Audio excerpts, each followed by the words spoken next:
Welcome to the Learning Pines YouTube. We hope this video helps. You begin with the essentials. Verify your headphones support standard Bluetooth audio. Many controllers only accept specific profiles, so this matters. Once done, charge the headset to at least half, then activate pairing mode. The indicator LED should blink.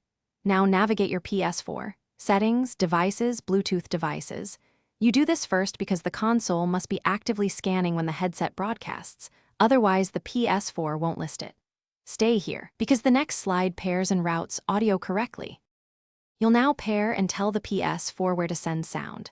Select your headset when it appears under Bluetooth devices. Enter a PIN if prompted. 0000 or 1234 are common defaults. After pairing, go to Sound and Screen, then Audio Output Settings.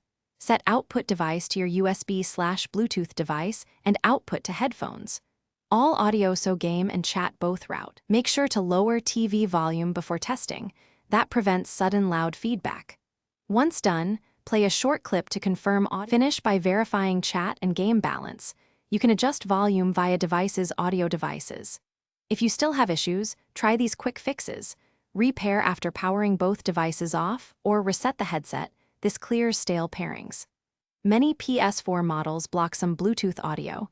If native pairing fails repeatedly, use the manufacturer's USB dongle or plug in with a 3.5 cable to the controller. One key troubleshooting tip.